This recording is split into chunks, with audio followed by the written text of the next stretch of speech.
J'ai l'impression que la résilience, c'est un peu comme un muscle aussi. Et que si t'as déjà dû l'exercer plus jeune, je trouve que ça vaut la peine de se dire, mais même les ados qui nous écouteront, n'importe qui nous écoute, ou même les parents d'ados qui nous écoutent, de mettre en avant ce que l'ado a surmonté. Et en fait, presque créer une petite boîte magique, tu vois, avec toutes les petites victoires qu'on peut célébrer, parce que des difficultés, on en a depuis qu'on est tout petit. Et j'aime bien le dire aussi à toute la communauté des personnes malades, c'est essayer de garder dans cette petite boîte toutes les petites victoires, et puis vous pouvez les sortir comme des petites gommettes, quoi. Bonjour et bienvenue dans Le Passage. Aujourd'hui, j'ai la grande joie de vous présenter une femme lumineuse, Delphine Rémy. Elle est autrice, podcasteuse et si vous la connaissez pas encore, vous allez découvrir une personne incroyablement solaire, optimiste et résiliente. Delphine a une manière de voir la vie qui touche en plein cœur et ça je le savais, c'est pour ça que je voulais vraiment la voir ici. Notre rencontre remonte à il y a plusieurs mois dans un lieu symbolique, un centre thermal qui est connu pour l'accompagnement des patients en cancérologie. C'est là que nos chemins se sont croisés et que très vite un lien s'est créé. Alors Delphine, elle a traversé le cancer dans sa chair à un moment de vie très particulier. Elle était alors maman d'un adolescent de 16 ans et d'un jeune adulte de 20 ans. Dans cet épisode, elle nous confie comment les épreuves qu'elle a vécues pendant son adolescence ont forgé en elle ce qu'elle appelle le muscle de la résilience. Un muscle qui l'a aidée à traverser cette tempête avec une force étonnante. Elle nous parle aussi de ce que c'est très concrètement d'affronter la maladie au sein d'une famille avec des ados. C'est un échange qui est très fort, qui est sincère et bouleversant. Je vous souhaite une bonne écoute.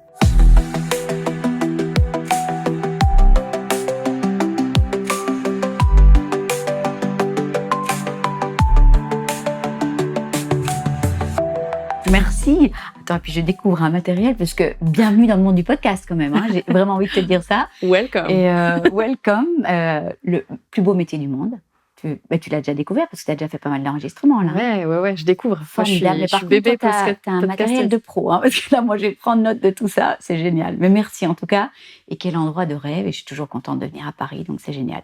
Merci à toi. Alors, la Delphine, ado, qu'est-ce qu'elle écoutait comme chanson? Quelle est la chanson qui, toi, résume ton adolescence? Et je trouve que là, c'était vraiment une colle, quoi. Parce que toi, tu te souviens? Si moi, je te pose la question. Ah Si je te pose, c'était quoi la chanson que t'écoutais? J'y ai pensé. Et moi, c'était Cranberries, Zombie. Ça, c'est vraiment au collège. J'en ai une comme ça qui me faisait planer, qui me réconfortait. C'est marrant. Mais alors, je suis plus vieille que toi, mais je sais pas. Moi, tout à coup, il y en a une qui m'est venue, c'est A Horse with No Name. Mais après, j'ai pas regardé les paroles. Je me suis dit, il faut que je regarde en allant dans le train. Donc, peut-être qu'en fait, ça, je sais pas ce que ça signifie, mais tu vois laquelle c'est, hein? A Horse with No Name, que je trouvais sublime. Mais sinon, il y avait la boum. Enfin, tu vois, il y avait, je sais pas, je sais plus exactement. Romantique. Ouais, un peu quand même, ouais. Non, c'est pas un podcast de musique, mais j'aime bien, c'est parce que ça situe et tu m'as aussi envoyé une photo. Oh. Et elle était comment, cette Delphine, cette jeune fille qui a 16 ans, je crois, sur la photo? Ouais. Et là, tu sais que j'étais dans un musée à Florence, je pense, avec un guide et j'étais en train de lire. Ça fait très intello, hein, mais c'est vrai, j'adorais. On se faisait plein de visites avec ma meilleure copine et on était là à Florence et prise en train de lire. On était hyper avis de musées et c'était une chouette période. Et c'était une période aussi où on écrivait le soir, on écrivait des poèmes, on avait un journal intime. J'adorais. C'était notre côté un petit peu intello, quoi. Intello, et puis un peu fleur bleue aussi. Ouais, fleur bleue, ouais, parce que il y avait des poèmes. C'était la période où on apprenait la poésie. Donc c'était une chouette période, 16 ans. Et c'est finalement pas un âge si facile, hein, non plus. Mais voilà, ça c'est les bons souvenirs avec Ludmilla. Et justement, d'extérieur, peut-être, on va dire, quelqu'un qui te croisait, quelle image on avait de toi? Elle était un peu double, ma petite, assez heureuse, voilà. Et puis, malheureusement, j'ai connu des problèmes au sein de ma famille qui ont été assez importants. Et donc, j'ai eu l'impression d'avoir une double vie. De l'extérieur, super bonne élève, super bonne en sport, bonne dans tout, assez populaire. Finalement, j'avais des amoureux qui étaient adorables, ça allait. Mais à l'intérieur, c'était pas du tout la même chose. J'avais pas l'impression d'être fausse, donc mon image extérieure était ce qu'elle était, mais j'étais un peu double. J'avais l'impression que j'avais deux têtes, quoi, tu vois, et une grande solitude suite à tous ces problèmes qui ont duré des années, beaucoup de tabous, de non-dits, des problèmes qui étaient difficiles pour toute ma famille. Et là, je me suis sentie vraiment double, mais j'ai essayé de de mettre un couvercle sur toutes ces émotions difficiles, et puis à un moment donné, ça explose, quoi. Et justement, est-ce que tu peux nous en dire un petit peu plus sur ce contexte familial? Tu parles de tabous, c'est intéressant parce qu'aujourd'hui, tu lèves complètement les tabous dans Ouais, ton mais pas podcast. encore tout, pas encore totalement, Mais tu lèves voilà. beaucoup de choses et Voilà. tu parles de choses qui sont tabous dans le monde d'aujourd'hui. Ouais. La maladie, la mort, c'est des choses qui sont dures, qu'on n'a pas envie d'entendre souvent. Je le vois bien, moi, avec mes patients et puis dans ma vie perso. On met des fois, comme tu dis, des couvercles. Ouais. Et aujourd'hui, tu lèves tout ça. Et c'est intéressant pour nous de t'entendre dans la mesure où, tu me l'as dit hors antenne, l'adolescence que tu as eue, les chemins de résilience que tu as eus ont changé l'adulte et ta perception des épreuves à l'âge adulte. J'ai envie de dire quand même quelque chose de très important, parce que voilà, quand on parle de problèmes familiaux, on peut vouloir accuser aussi les Oui. parents. Tout le monde fait comme il peut. Voilà, c'est compliqué. Je ne veux accuser personne. Je ne veux pointer personne du doigt. Chacun fait comme il peut. Je pense on croit qu'on va pas commettre les mêmes erreurs, mais finalement, on n'a pas de mode d'emploi, et quand on a les enfants, je pense qu'on en commet d'autres. Différentes, peut-être, justement, et on va revenir là-dessus. Donc, en fait, je pense aussi que le fait de vouloir lever les tabous, et c'était une période aussi, alors moi j'ai 50 ans, mes parents sont pas vieux, mais ils sont de 49 et 51. On parlait moins de psychothérapie, on cachait plus les choses. Donc c'est un contexte aussi, et les psys c'était un peu pour les fous, quoi, à l'époque, hein. Aujourd'hui, c'est pas du tout le cas. Et encore pas si longtemps, ça l'a été longtemps, cette Voilà, ça l'a été longtemps. Après, moi, j'ai toujours été en thérapie, et c'est mon hygiène de vie, honnêtement. Hier, je parlais avec quelqu'un qui accompagne mes enfants, et elle disait c'est important que chacun trouve son truc, en fait, soit d'aller dans les bois, soit... Et ben moi, c'est une hygiène d'avoir un mentor que je vois toutes les semaines. Quand mon cœur et mon corps, enfin tout déborde, mais je vais déposer et ça me fait du bien. Et c'est vrai que, voilà, dans tous ces contextes, j'avais tous ces problèmes familiaux, j'avais 14, 15, 16, jusque plus tard. Voilà, il y a eu beaucoup de non-dits, il y a eu beaucoup de... Et peut-être aussi, essayer de... Si on ne dit pas, c'est pas vécu. Enfin, tu vois, je reviens pas sur la responsabilité de qui que ce soit, mais toujours est-il que le fait de mettre un couvercle sur tout ça, j'ai développé une anorexie, pas sévère, j'étais plutôt dans la restriction, donc j'ai jamais été internée ou quoi que ce soit, mais j'avais un poids trop faible, et je trouvais que c'était une stratégie absolument magique, parce que quand on peut pas contrôler les émotions incontrôlables, et toute cette tristesse, toute cette peur, toute cette inquiétude, toute cette incertitude, j'avais trouvé cette stratégie qui est terrible, en fait, et qui est mortelle aussi. Donc, mais ça me donnait cette impression de contrôler mes émotions, de contrôler quelque chose. Il fallait que je contrôle quelque chose, parce que j'arrivais pas à contrôler ma tristesse et ma peur. Et jusqu'au jour où on est pris au piège, et c'est terrible. Donc il y a eu ça, ça c'était principalement dans l'adolescence, et puis il y a eu, suite à ça aussi, le corps y parle, hein, une dépression majeure, d'avoir foutu tellement ce couvercle sur cette cocotte à pression qui a explosé, et je pense on a tous eu un paquet de traumas et de difficultés. Tu sais, il y a souvent les gens qui me disent et ton cancer, tu connais les raisons de ton cancer? J'ai envie de dire, d'abord, je trouve que c'est une question qui est hyper intrusive. Je la supporte pas, cette question. C'est très dur, ça. Je la supporte pas, parce que ça induit une culpabilité, une responsabilité. C'est moi qui me suis foutu mon cancer. Ce qu'on se dit déjà, déjà beaucoup. Ça marche pour l'infertilité aussi. Non, mais c'est vrai, il y a des personnes qui se sentent coupables, alors que, ou tu vois, typiquement, les personnes qui vont faire une fausse couche, on sait que les femmes font des fausses couches, il faut pas, oui, toi, en tant que médecin, en plus, j'ai envie de dire, qui n'a pas eu de trauma dans sa vie, quoi. Et bon, c'est clair qu'il y a des gens qui ont eu des difficultés plus importantes, peut-être, et encore, parce que je pense qu'une difficulté qui paraît peut-être moins importante pour moi est peut-être très importante pour quelqu'un d'autre, en fonction de son vécu, ses blessures et tout ça. Donc, voilà, une adolescence avec beaucoup de chouettes côtés, mais beaucoup de difficultés aussi. Double. La vie. J'ai envie de te raconter quand même une petite histoire, parce qu'elle a duré quand même longtemps. C'était un long processus, en fait, de thérapie, mais c'est une petite anecdote. Enfin, c'est pas une anecdote. Je pense que j'étais prête à guérir, je pense, l'anorexie. Alors, on s'adresse à tous les parents qui ont un enfant anorexique, c'est terriblement compliqué. Mais celui qui m'a vraiment aidée à sortir de ça, c'est mon fils.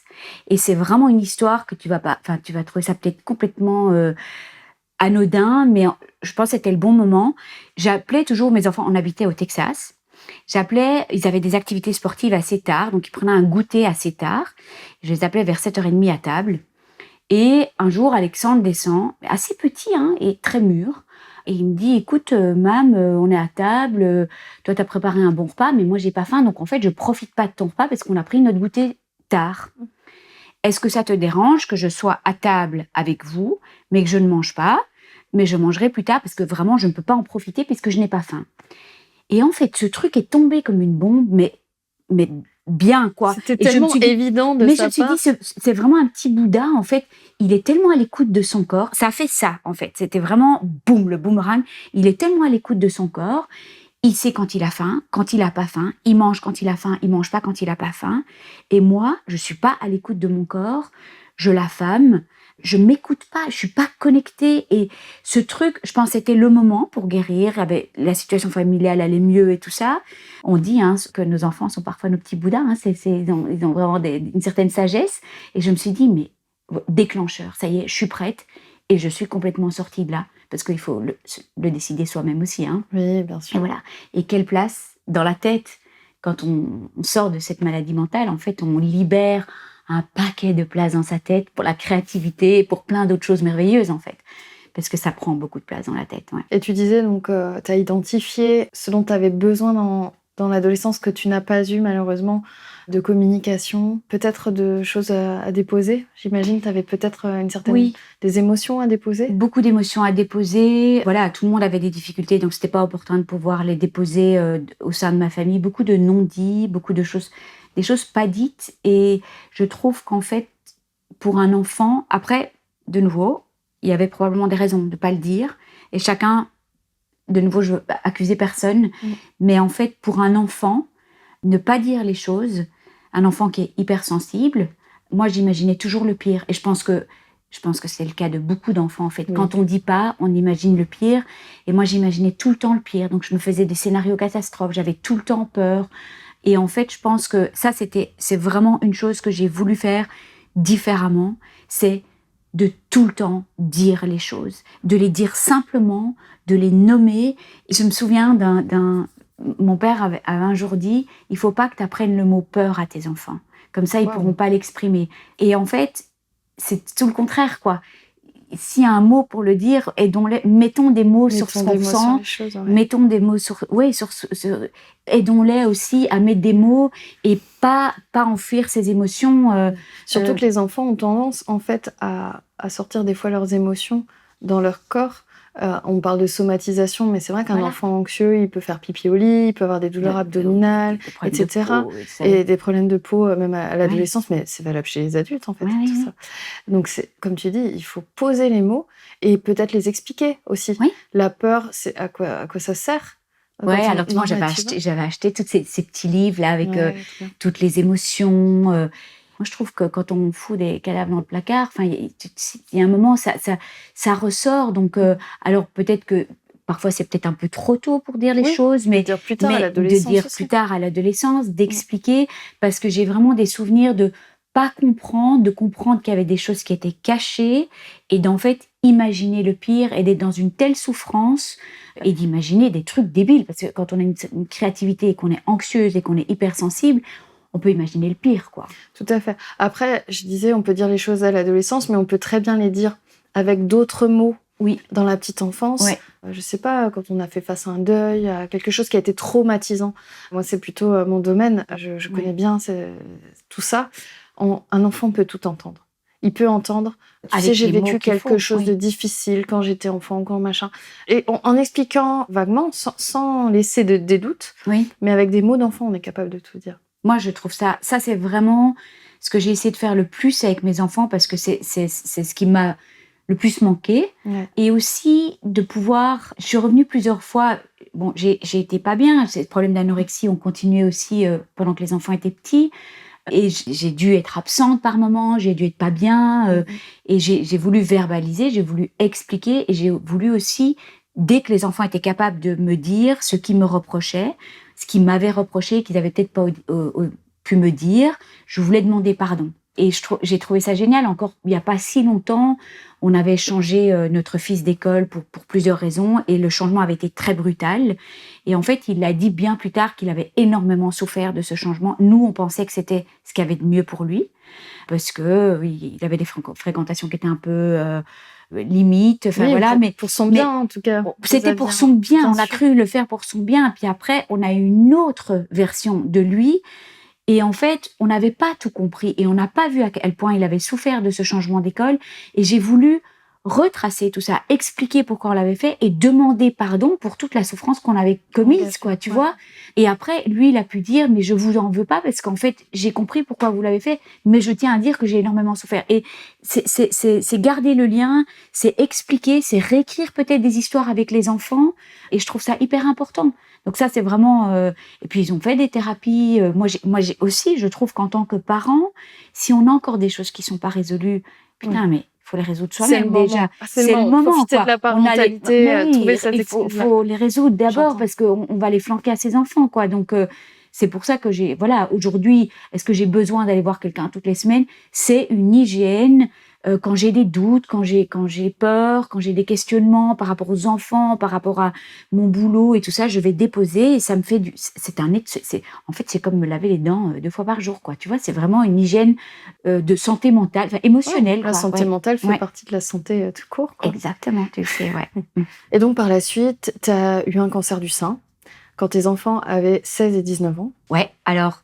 Tu sais, je me suis quand même dit que j'avais de la chance par rapport à d'autres qui avaient des enfants en bas âge, ou même qui venaient d'accoucher, avec des tout petits. Je me dis, mais c'était épuisant, en fait, ces années avec ces enfants. En fait, bon, petits-enfants, petits soucis, on dit, mais petits-enfants, grande fatigue, quoi, quand même. Hein. Donc, avec toute la fatigue des chimios.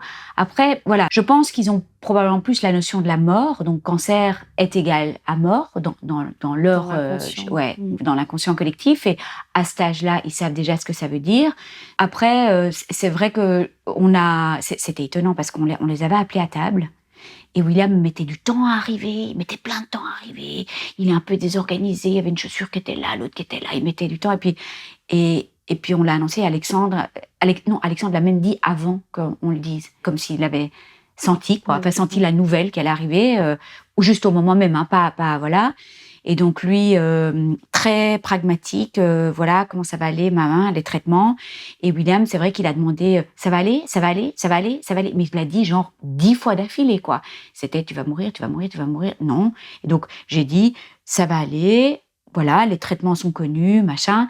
Et c'est vrai qu'il y avait une amie psychanalyste qui m'a dit, mais tu peux pas dire que ça va aller parce que tu leur as menti. J'ai dit, écoute, non, là, on avait un traitement, on m'avait annoncé tout mon protocole de soins, donc oui, je peux dire ça va aller. Puis à quoi ça sert de dire non, c'est rien, voilà. Donc ils étaient rassurés.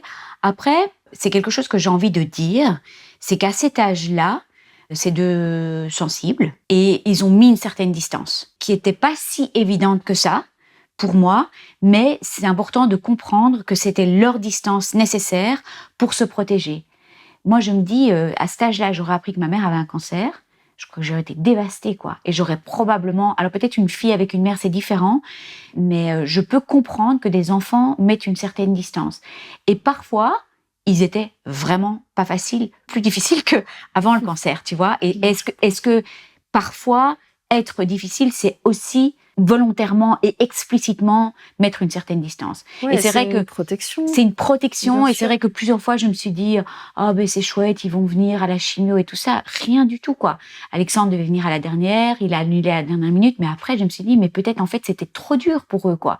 Ou alors il avait aussi sa vie de jeune et c'est tout ce qu'on peut souhaiter à un jeune dont les parents sont malades. Exactement. Et tu sais, dans mon groupe de soutien, j'ai un groupe de soutien sur Facebook de 4700 femmes touchées par le cancer ou aidantes.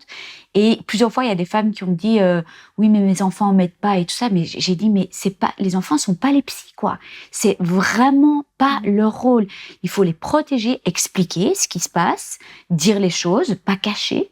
Donc même s'il y a une métastase pas cachée, mais c'est pas leur rôle, quoi. Et vivez votre vie. William, un jour, a dit un truc super mignon. On parlait très peu, ils ont pas lu le livre, ils posaient pas de questions. Donc moi, je respectais complètement.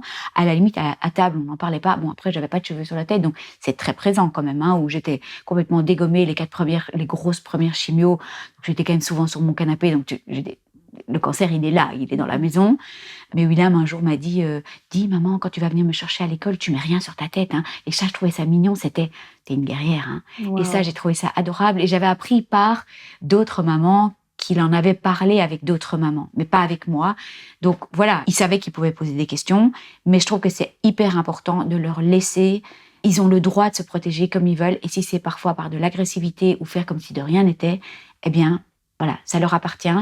Et je crois que ça doit être extrêmement difficile pour eux. Ouais, c'est sûr. En tout cas, ce que j'entends, c'est qu'ils avaient cette possibilité d'en parler avec toi. Ils avaient cette possibilité d'en parler, Ils l'ont pas saisi parce que, pour leurs raisons, en fait, pour des raisons. Mais ils ont posé des questions ailleurs, tu vois. Donc voilà. Peut-être pour te protéger aussi, mais encore une fois, il y a beaucoup d'inconscient aussi dans tout ça.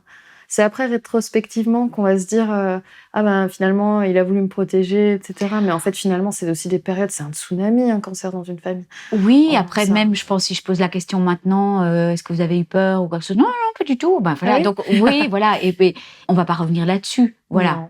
Non, donc, et peut-être qu'une petite fille aurait été beaucoup plus inquiète.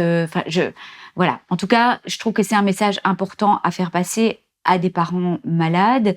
C'est pas le rôle des enfants, en fait, de s'occuper de faire les courses, maintenant s'ils ont envie d'aider ou quoi. Mais j'ai voulu respecter ça. Est-ce qu'ils ont vu des psys à l'adolescence, justement, au diagnostic de ta maladie? Non. Pas à ce moment-là. Ils ont déjà vu des psys avant, mais pas à ce moment-là. Et s'ils l'avaient demandé, est-ce que nous, on l'a proposé? En tout cas, on a toujours dit qu'ils pouvaient poser des questions et tout ça, mais s'ils l'avaient demandé, évidemment que... Parce que toi, tu es quelqu'un qui est dans la communication, on sent que tu es, voilà, la parole, ça y est, tu es libérée à ce niveau-là. Toutefois, il y a quand même des personnes qui n'arrivent pas, quoi. Qui n'arrivent pas à communiquer, c'est trop dur, c'est trop lourd, ça les envoie à leur propre histoire. Pour X raisons, c'est difficile des fois de parler à son propre enfant de nos peurs et de l'avenir. Et tout simplement, des fois, on peut très bien dire... voilà, moi, si tu veux, tu peux aller faire un tour chez tel psy ou tel ami. Des fois, on a des personnes ressources, des personnes de confiance. Tu sais que tu peux lui parler aussi. Mais c'est bien que tu me le dises, tu vois. En fait, c'est vrai qu'on n'a pas proposé ça, même si le dialogue était toujours ouvert. Mais pas forcément, il n'y a pas forcément besoin. Oui, mais c'est un message important. C'est un message, ouais. En tout cas, c'est vrai que les ados, c'est dur ce passage parce qu'ils ont du mal, des fois, à exprimer leurs émotions. Ils ne les connaissent pas et puis ils ont à un âge donné, ils n'ont pas le même développement émotionnel aussi. Il y en a qui c'est encore des enfants, il faut vraiment les protéger. D'autres, c'est quasiment des adultes pour un même âge, en fait. On compare les filles et les garçons, mais des fois, c'est vrai qu'à contrario, ils ont été voir quelqu'un après. Ils ont probablement parlé de ça. Enfin, j'imagine. Enfin, j'en sais rien, ça leur appartient. Et donc, tu as traversé des épreuves dans ton adolescence et aussi en tant que jeune adulte. Qu'est-ce que ça a apporté, on va dire, par rapport à l'épreuve du cancer, justement? Je sais que tu avais été marquée par quelque chose que j'avais dit. J'avais dit, finalement, le cancer, c'était vraiment pas grand-chose par rapport à toutes les épreuves d'avant. Et j'ai envie de dire quelque chose, mais pour tout le monde, en fait, j'ai l'impression que la résilience, c'est un peu comme un muscle aussi. Et que si tu l'as déjà... tu as déjà dû l'exercer plus jeune. Je trouve que ça vaut la peine de se dire, mais même les ados qui nous écouteront, n'importe qui nous écoute, ou même les parents d'ados qui nous écoutent, de mettre en avant ce que l'ado a surmonté. Et en fait, presque créer une petite boîte magique, tu vois, avec toutes les petites victoires qu'on peut célébrer. Parce que des difficultés, on en a depuis qu'on est tout petit. Enfin, moi, en tout cas, je me souviens de mes premiers soucis. Tu vois, mon premier gros souci, je sais pas si toi, tu t'en souviens, j'avais perdu un collier que j'avais reçu pour ma première communion. Et pour moi, je me souviens, tu vois, c'était les premiers soucis, quoi. Et voilà. Comme tu dis, c'est une petite épreuve de la vie. Oui, exactement. Une déception. C'était une petite croix en or. Ça joue à quelque chose auquel on est attaché. Enfin, une valeur aussi peut-être de famille, je sais pas si c'est un cadeau. Oui, exactement. Et donc, en fait, mais de se dire, est-ce qu'on peut pas capitaliser sur toutes les petites choses qu'on a réussi à surmonter au fur et à mesure?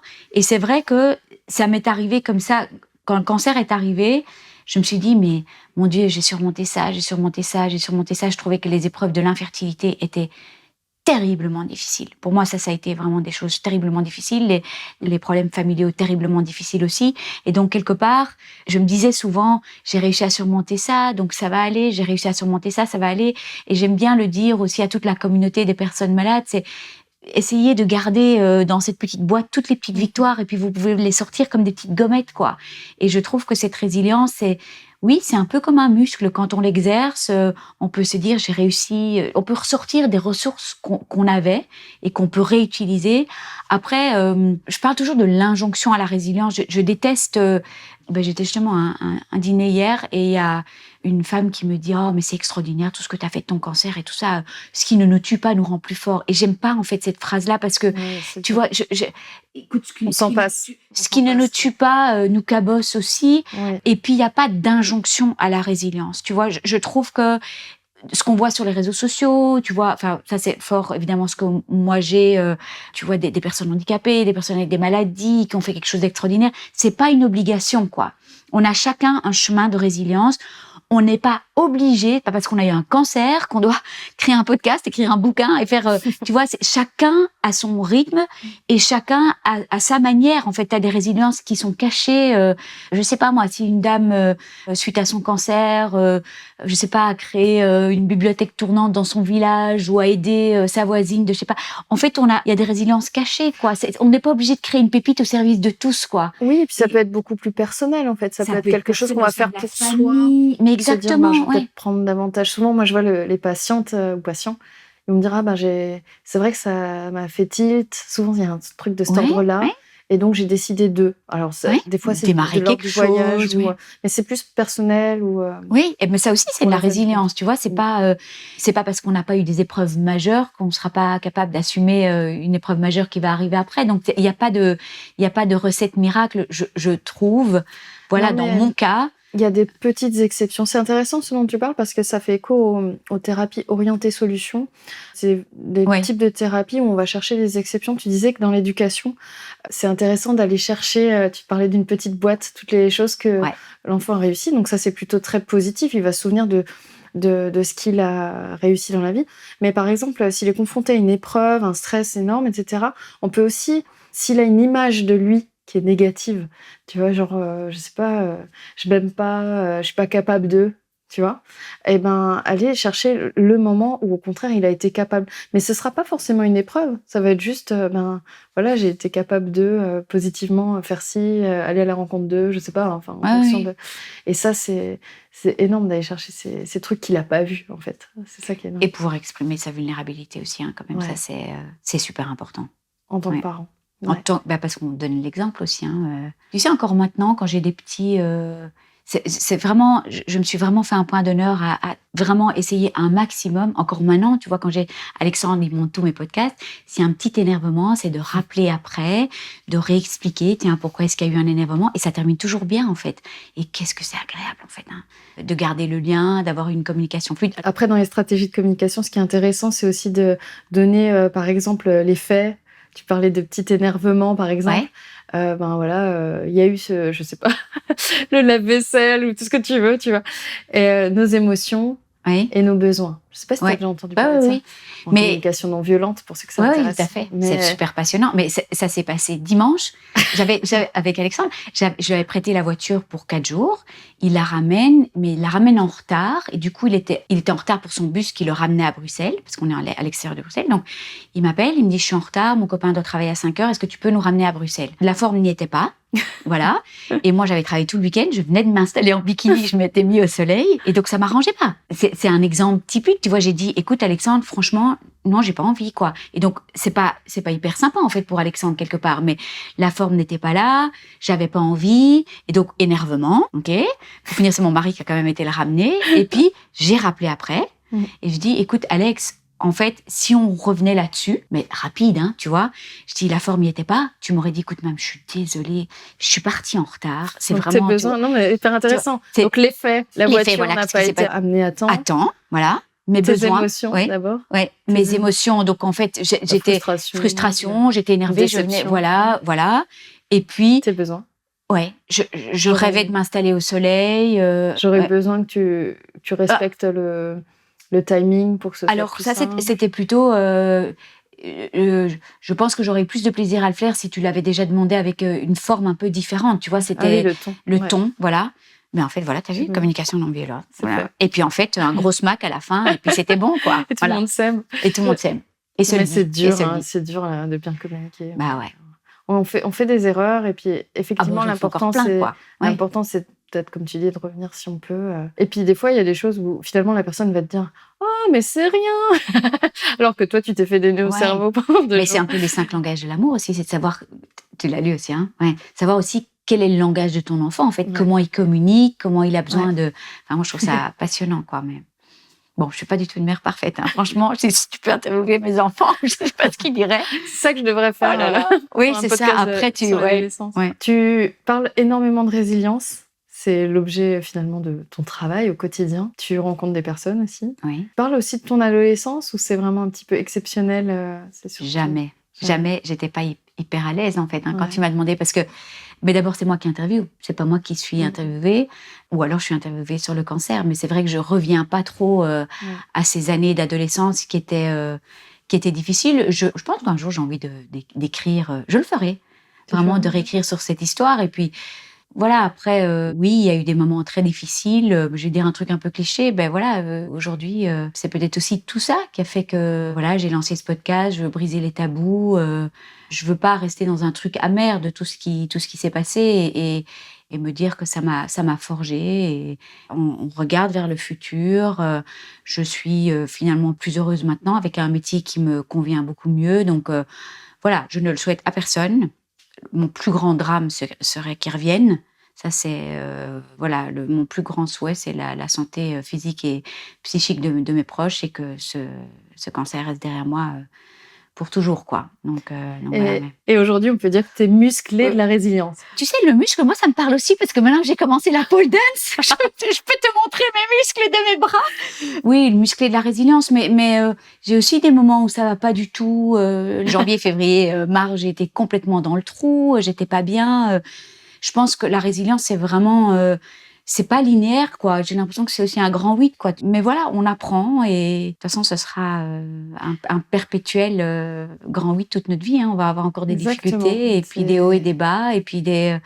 Alors quand on est sensible, je trouve que les hauts sont très hauts et les bas sont très bas, mais voilà. Et ce que je retiens aussi, c'est que tu as beaucoup de bienveillance, j'ai l'impression, envers l'ado que tu étais. Cet ado de 16 ans là qu'on a vu en photo. Aujourd'hui, oui. Et je trouve ça chouette parce que, comme tu dis, il faut voir aussi les bonnes choses. Tu parlais d'un télo, etc., de toutes les choses aussi qui allaient bien. Et je pense qu'il y a un réel travail, alors souvent qu'on fait quand on est accompagné, mais oui, d'aller voir le côté... longtemps à réécrire quand même toute l'histoire, tu vois. Et encore maintenant, je reviens parfois sur des histoires un peu traumatisantes ou des choses qui ressortent ou on va en parler dans notre prochain podcast après, mais tu vois, un petit souvenir qui réveille un trauma ou quelque chose qui était difficile, souvent je le dépose encore pendant mes 2 heures là avec ce monsieur que je vois toutes les semaines parce que ça réveille quelque chose, il y a des choses à soigner encore, toujours.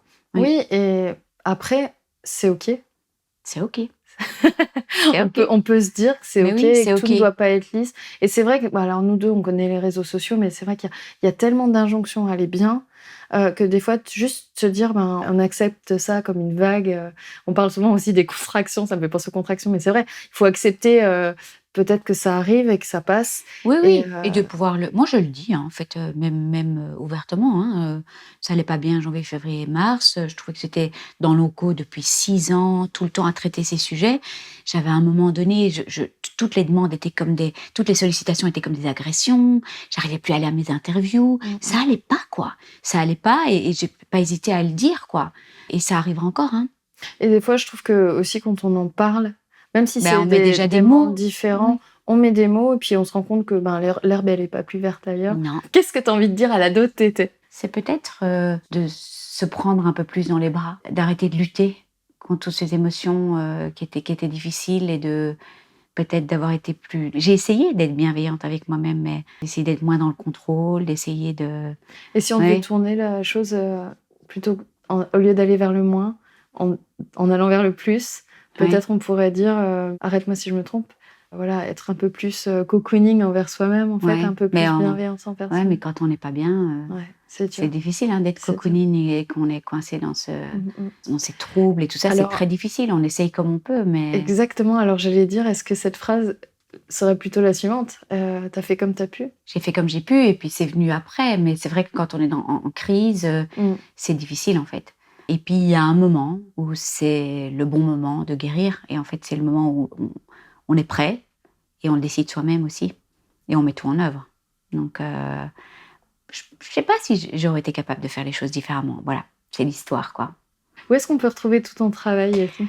Alors, partout. Donc, soit en tapant Delphine Rémy, soit Naître princesse, devenir guerrière, le podcast. Je suis ravie d'enregistrer un épisode avec toi. Yeah. Et puis, le site, ça s'appelle Cancer Je Gère. Alors, un nom que j'aime pas trop, mais c'était le nom de mon blog, qui était un bête nom. Il fallait trouver un nom de domaine. Et mon mari me dit, bon, les enfants disent Mam, je gère, Mam, je gère. Je te jure. Oui, Mam, je gère. Tu mets Cancer Je Gère, mais je savais pas que le blog allait devenir un livre. Et puis voilà. Donc, le livre s'appelle Cancer Je Gère et le blog s'appelle Cancer Je Gère. Mais on va plutôt retenir Naître princesse, devenir guerrière. Et je serais trop contente de te rejoindre sur un épisode de ton podcast. Ouais, maintenant. Merci beaucoup. Merci à toi. Merci d'avoir écouté cet épisode. Si vous êtes arrivé jusque-là, c'est peut-être qu'il vous a plu. Alors, n'hésitez pas à vous abonner à ce podcast, à lui laisser un avis 5 étoiles et un commentaire pour qu'il voyage davantage. Retrouvez-moi sur Le Cœur Net, posez vos questions, partagez votre expérience et échangez avec une communauté franchement bienveillante. Et si vous voulez du concret, du précis, du vraiment utile au quotidien, inscrivez-vous à ma newsletter santé dans les notes de cet épisode. Au programme, des tips, des docs, des recommandations médicales et psy pour vous éclairer et surtout vous aider vraiment.